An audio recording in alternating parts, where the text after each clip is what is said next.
Jharkhand reporter के सभी दर्शकों को जोहार। आज दिनांक 12 मई को झारखंड की बड़ी और महत्वपूर्ण खबरों को लेकर मैं हाजिर हूं। मैं हूं हरिओम राय। आइए शुरू करते हैं आज के बुलेटिन का सिलसिला।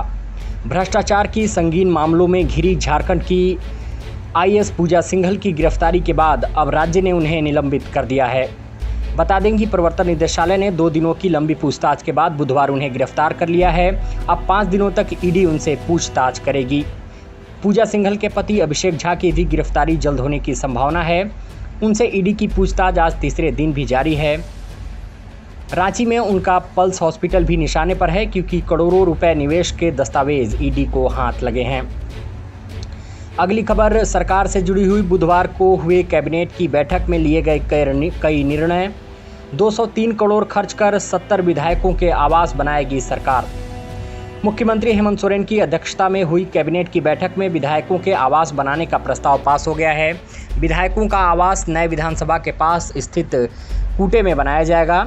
राज्य सरकार कुल 70 विधायकों का आवास बनाएगी। इसे बनाने में कुल 203 करोड़ रुपए की लागत आएगी। पंचायत चुनाव को देखते हुए लगे चुनावी आचार संहिता के कारण कैबिनेट की ब्रीफिंग नहीं हो पाई। हालांकि सूत्रों ने इस प्रस्ताव के पास होने की पुष्टि कर दी। इसके अलावा कैबिनेट बैठक में 2 अहम प्रस्ताव भी पास किया गया, जिसमें पहला प्रस्ताव नवनिर्मित हाईकोर्ट भवन के दूसरे चरण के कामों को पूरा करने को लेकर है। दूसरे चरण में भवन के निर्माण में कुल 124 करोड़ रुपए खर्च किए जाएंगे। इसके अलावा कैबिनेट में मरांग गोम के जयपाल सिंह मुंडा पारदेशीय छात्रवृत्ति योजना से जुड़े प्रस्ताव को भी स्वीकृति मिली है। अभी तक इस योजना का लाभ केवल अनुसूचित जनजाति वर्ग के बच्चों को मिलता था, लेकिन अब इसका लाभ अनुसूचित जाति के बच्चे के अलावा पिछड़े और अल्पसंख्यक वर्ग के बच्चों को भी दिया जाएगा।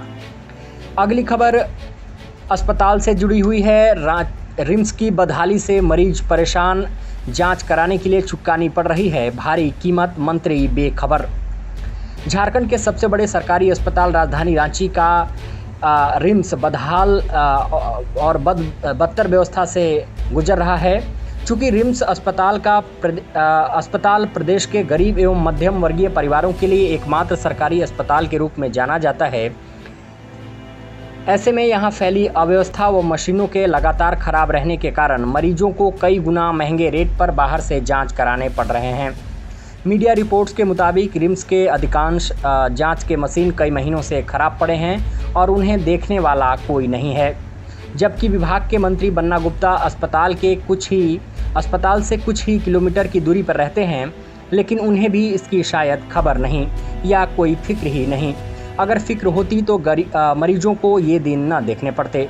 हालांकि रिम्स की ये स्थिति पहले के सरकारों में भी कमोबेश यही रही है। पिछली भाजपा सरकार में स्वास्थ्य मंत्री पलामू के रामचंद्र चंद्रवंशी थे, तब भी मरीजों को राम भरोसे ही छोड़ दिया जाता था और स्थिति कुछ ऐसी ही थी।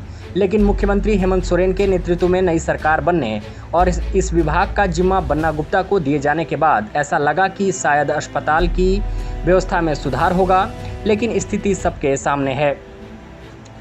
बता दें कि यह स्थिति तब है जब अस्पताल रिम्स को सालाना 450 करोड़ रुपए का भारी भरकम बजट राज्य के खाते से खर्च होता है। अगली खबर झारखंड के डीजीपी को अदालत में होना पड़ेगा हाजिर। झारखंड हाईकोर्ट ने दिया निर्देश। झारखंड हाईकोर्ट ने राज्य के डीजीपी को गुरुवार को अदालत में हाजिर होने का निर्देश दिया है। Chief justice doctor Ravi Ranjan और जस्टिस सुजीत नारायण प्रसाद की अदालत ने डीजीपी से यह बताने को कहा है कि कोर्ट को निर्देश का पालन नहीं कर एक ही जवाब बार बार क्यों दिया जा रहा है। अदालत ने मौखिक रूप से कहा कि इस तरह का जवाब दाखिल कर अदालत को गुमराह किया जा रहा है। पुलिस अधिकारी अरुण कुमार के प्रोन्नति से जुड़े मामले में कोर्ट को एक ही जवाब 2 बार दिए जाने के संबंध में हाईकोर्ट ने अदालत में हाजिर होने का निर्देश उन्हें दिया है। अगली खबर मौसम से जुड़ी हुई। बंगाल से सटे झारखंड के कुछ हिस्सों में पड़ेगा चक्रवाती तूफान आसानी का प्रभाव, अलर्ट जारी। पश्चिम बंगाल से सटे झारखंड के कई हिस्सों में गुरुवार को चक्रवाती तूफान आसानी का प्रभाव रहेगा।